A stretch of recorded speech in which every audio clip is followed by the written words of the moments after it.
TV shows are, by their nature, hugely chaotic beasts, where large casts and crews work insane schedules to deliver a season's worth of material each and every year. Once that train leaves the station, it's incredibly difficult for creative changes to be made, and yet sometimes planned scenes are given the axe deep into production. Whether they were nixed in the writing stage or actually filmed and even fully edited, they never saw the light of day in the end. I'm Ewan, this is What Culture, and here are 10 TV scenes you'll never see.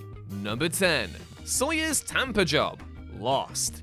The second episode of Lost's second season, Adrift, is ultimately focused on Michael, but the original plan was for it to be centered around Sawyer, played by Josh Holloway. In fact, this idea got far enough that it had not only been fully written, but large swaths of the Sawyer plotline had even been filmed, namely flashbacks to the Tampa Job, a fleetingly mentioned botched con from Sawyer's past. Little concrete is known about the film material beyond that, though promotional images released by ABC and spy photos from the set reveal that it would have paired Sawyer with a woman played by Jolene Blaylock. However, when it was felt that the Sawyer story was underdeveloped, filming was halted while Michael's flashbacks were hastily written. As such, it's perhaps little surprise that Adrift is generally accepted to be one of Lost's weakest episodes, largely due to the disjointed nature of said flashbacks.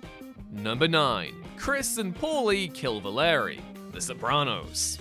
One of the most memorable episodes of The Sopranos is Season 3's Pine Barrens, which focuses on Chrissy, Michael Imperioli, and Paulie, the late great Tony Sirico, attempting to dispose of a Russian man, Valery, who turns out to be a trained commando. Hilariously, Valery manages to escape and leaves the pair stranded in New Jersey's Pine Barrens. Though, given that Paulie may or may not have landed a shot on Valery, his ambiguous fate has fascinated Sopranos fans for over 20 years. However, in a 2007 interview with The New Yorker, Tony Sirico revealed that the show's creator, David Chase, did intend to return to this storyline in the show's 6th and final season. Chase apparently wrote a scene where Chris and Paulie chance upon Valery outside a bar and promptly shoot him to death, though Chase ended up cutting it altogether. And given that it doesn't appear to have been filmed, there's literally zero chance of you ever getting to see what would have happened. As for why Chase cut it, in Sirico's own words, quote,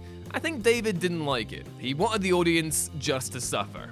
And that right there, in one sentence, is why we all love The Sopranos. Or maybe I'm just a sicko who likes being tortured by TV shows? Well, I'll let you figure that one out. Number 8. The pandemic subplot, The Falcon and the Winter Soldier. Shortly after that MCU series you definitely remember existing, The Falcon and the Winter Soldier aired, rumors began swirling that the Marvel show received a mid-production overhaul, with a storyline involving the heroes attempting to prevent a disease outbreak being scrapped due to its similarities with the then raging COVID-19 pandemic. For more than 2 years, mostly everyone involved with the show refuted these rumors, but the recently released retrospective book, MCU: The Reign of Marvel Studios, revealed that the virus plot was indeed real, and that the pandemic made it, quote, feel a bit too close to reality. Though creator Malcolm Spellman still insists that the subplot wasn't abandoned mid-filming due to the pandemic, the end result is the same either way. And given that the show was roughly 2/3 of the way through filming before the pandemic shut down, it's fair to assume that a sizable amount of material for the virus plot indeed had been shot, but now resides only in Disney's archive, where it's destined to collect digital dust forevermore. Number 7. Skylar takes her own life, Breaking Bad.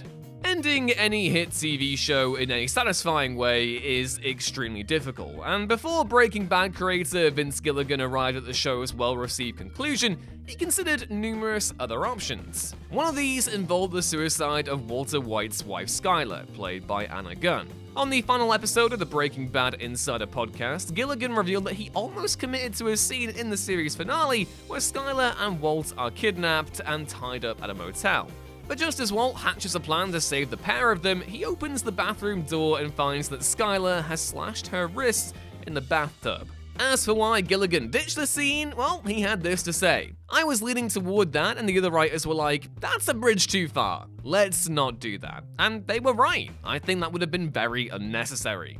Number 6. The bestiality gag, Sex and the City, Quaint though it might seem today, Sex and the City was a truly taboo-busting show of its era, broaching human sexuality with a frankness and sense of humor rarely seen on American TV. Yet, even the fine folk at HBO had a line that the show couldn't cross when it came to filming just the 7th ever episode: the monogamists. The episode sees, among other things, Charlotte, played by Kristen Davis, dating a man called Michael, who is pathologically obsessed with receiving oral sex, as understandably proves to be something of a turn-off for her in the episode. We also meet Michael's pet golden retriever, Butterscotch, with the original payoff intended to show Michael engaging in bestiality, of all things. Yeah, Charlotte ends up storming off from Michael after he again tries to force her to go down on him, and though she returns to him a few minutes later, she walks back in to see Butterscotch doing what, Charlotte wouldn't. No! Butterscotch, get out there! No! Oh my god, man. TV, just why? If you thought the thought of that was bad enough, well, get ready for this. That scene wasn't simply written and scrapped. Who knew?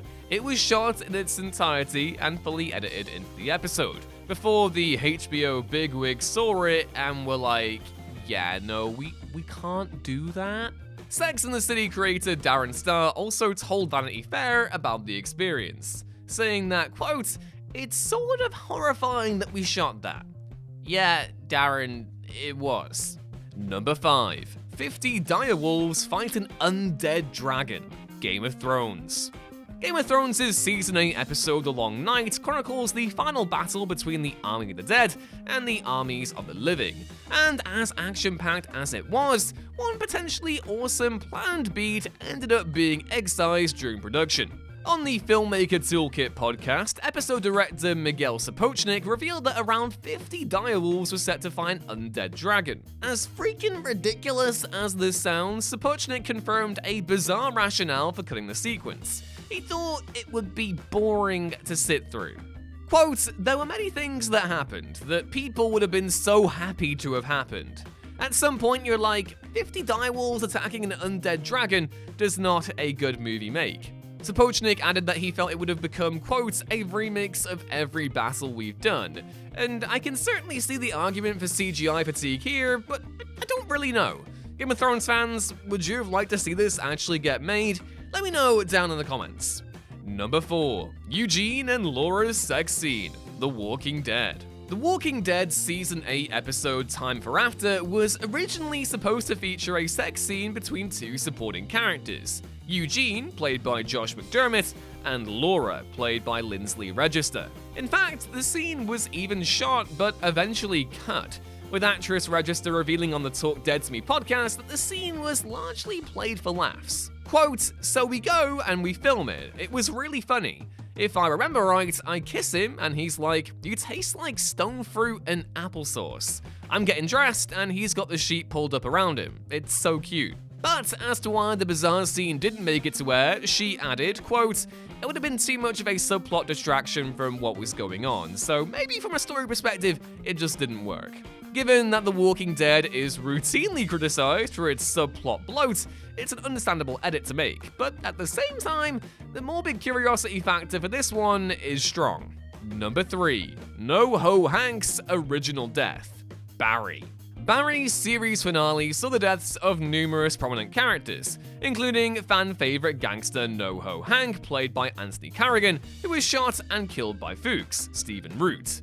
But the scene we see in the episode itself was actually a reshoot, due to star and creator Bill Hader being dissatisfied with the original version of Hank's demise. While appearing on Variety's Making a Scene series, Hader revealed that prior to Hank's death, he originally had a bonding moment with Sally, who he has kidnapped along with her son, over their shared love-hate for Barry. But Hader began to doubt the sequence when Sarah Goldberg questioned why Sally would bond with the man who kidnapped her and her son, at which point Hader realized he was trying to be a little too crowd-pleasing for his own good. In his own words, quote, "I realized later the answers were fan service. I got insecure and I was like, oh, the fans will love this. I was insecure, and enough people had told me the show has gotten so bleak that I was like, oh, it should have a nice hopeful moment. Though many fans would certainly love to see the scrapped scene be posted online someday, given that Hader also called it embarrassing, it's incredibly unlikely to ever see the light of day. Number 2. Larry drowns. Curb Your Enthusiasm. Curb Your Enthusiasm's 11th season kicked off with a burglar tripping and drowning in Larry's pool. And in an ironic turnaround, the season's final episode saw Larry himself fall into the pool of head councilman Weinblatt and almost drown. But originally, when it seemed that the season would be Curb's last, the crew decided to film an extended version of Larry's dip, with him actually hitting his head and drowning in the pool. In an interview with The Hollywood Reporter, showrunner Jeff Schaffer said, quote, "I know I say this all the time, but every season is the last season. And I wanted to prepare it as if this was the last one. So Larry kept falling into the pool without the fence and banging his head. We actually have a shot after he'd fallen in of the still pool with just the envelope floating in the middle and maybe adding one bubble. We shot as if it was going to be the last one ever. I had to at least prepare for it. This one lent itself to perfectly. We just got high and wide on the pool with one light shining on it and the envelope floating in the middle, and we said, quote, okay, if this is how we go, this is how we go. But when Larry David decided during post-production that he wasn't quite ready to close the door on his creation just yet, Larry was granted a stay of execution. Well, it wouldn't be remotely surprising if the upcoming 12th and again possibly last season does indeed end with Larry's demise. It clearly won't involve any pool-related shenanigans. And number 1, San Junipero's Kindergarten. Black Mirror. San Junipero is considered one of the very best Black Mirror episodes, taking place in the titular beach town, which is actually a simulated reality that allows the consciousness of the dead to keep living on in the guise of their younger selves. It's a fantastically moving and uncharacteristically happy episode for Black Mirror, though Charlie Brooker's original script contained some darker and more provocative ideas that ended up being cut. The most intriguing involves a scene where Kelly, Gugu, and Bata Raw visits a kindergarten in San Junipero containing children, implying that the children had died in real life and had then been uploaded to the simulation. Brooker told Refinery 29, however, that he felt it was a step too far for the story he was trying to tell. Quote, "In many ways, it was a beautiful image, but it was so heartrending that it destabilized everything else." Yeah, such a scene would have certainly cast a darker pall over the episode and possibly caused its tone to veer wildly off course, so it's understandable that it was cleaved away during redrafting.